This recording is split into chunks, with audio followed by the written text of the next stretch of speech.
I came here, expecting to relax with my boyfriend and my friends, and, next thing I knew, our lives had been totally taken over by Godzilla. David came in the evening. I had been consulting with David about Godzilla for a long time because I had some ideas on how to tackle this beast. And he had been listening but hadn't necessarily been organized because his girlfriend was in town, and you know how things get with that. It makes it very hard to fight monsters when, how are you going to be a fighter when you're being begged to be a lover? We were at the Native American Cultural Center, and I came downstairs around maybe 8 or 9 p.m. and found David sitting in a dimly lit room, seemingly okay. There was, at that point, a nice, supportive community in this space. Christmas lights were on. He seemed to be okay. So when he showed up at the center in the evening and said he had no books for a 15-page essay, I was very concerned for my friend. I told him to go get some books. We looked for some books. He found them and came back and seemed in much better shape. At that point, what I hadn't realized is that he hadn't started at all. As you probably know, there are a lot of opinions about what happened that night. But nobody truly went on that one-way ride Hell Station Fest quite the same way that I did. Godzilla was my favorite childhood movie. I watched the 1993 version religiously with Matthew Broderick, had Godzilla jammies, shoes, and paraphernalia. This single-handedly ruined the entire franchise for me.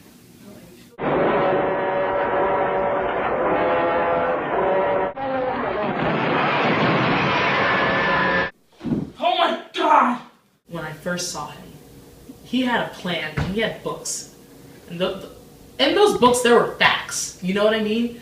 But by the time I left the Native American Cultural Center, there were no facts to be read. There was just nothing. David's face was blank, and his voice had completely faded.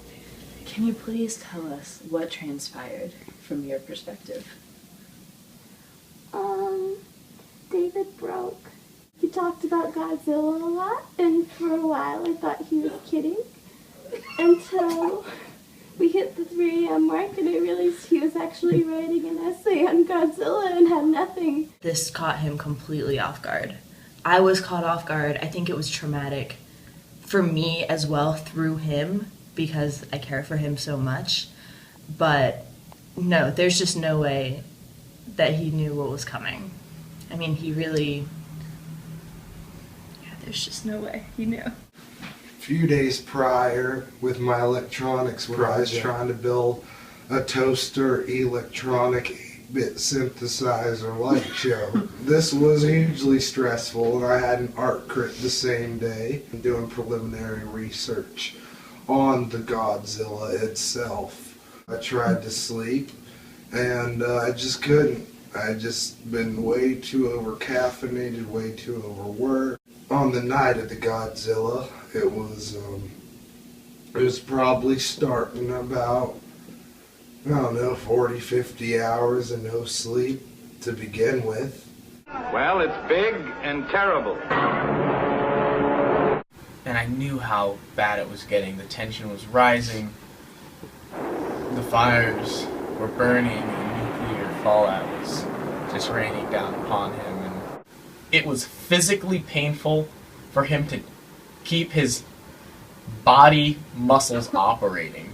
And I think that's what it came down to more. I think he was past tired. There's tired. And then there's dangerous fatigue. But as the hours rolled on and the pages didn't, the Godzilla seemed more and more immense and looming. As the night went on, David seemed to become more and more distressed. He wouldn't let me in. There was nothing I could do. Godzilla put a barrier between me and my boyfriend that night. It pained me, but I had to leave David there with the monster. You know, at first I wrote for clarity, then I started writing by feeling, and then when I couldn't see, I just wrote to wrote, and then when I couldn't write to write, I put in pictures, and then when I ran out of pictures, I just made my citations really big. I watched him slowly slip into a combination of desperation and madness, which is really hard, because once Godzilla gets a hold on you, it's hard to get out of there. It's scaly, rough, hate-filled beast. Slipped deeper and deeper into mental uselessness until it came to a point where I literally could not see straight. I looked at the computer screen and saw a series of hexagons. And then everything became a hexagon.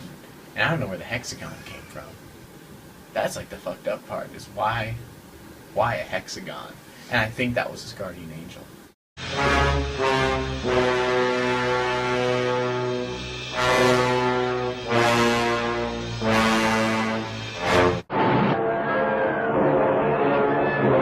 And by the end of it, the Godzilla unraveled.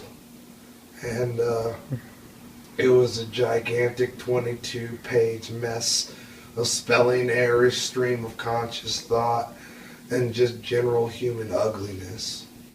And I had to turn in a goddamn physical copy. I don't know why people these days expect physical copies, but then I had to run to the printer that's halfway across campus. What Godzilla did to Tokyo, the Godzilla paper did to David. My friend burnt in the hellfires of cinematic analysis. What do you have to sacrifice to do the impossible? I think it took a part of his soul away because he cheated God. He just, the light in his eyes is a little gone now.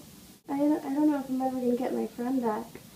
Destroyed us all, turned us on each other, forced him to eat himself.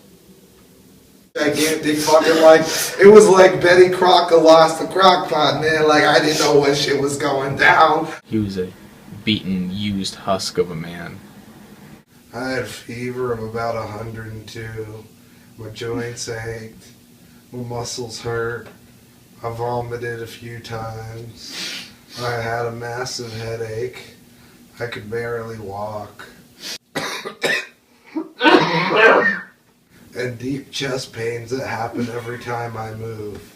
Like I was hit by a Mack truck that was carrying the Ebola virus. Laying next to such a strong man who's been put into this state by Godzilla has just been... It's just been really hard to do.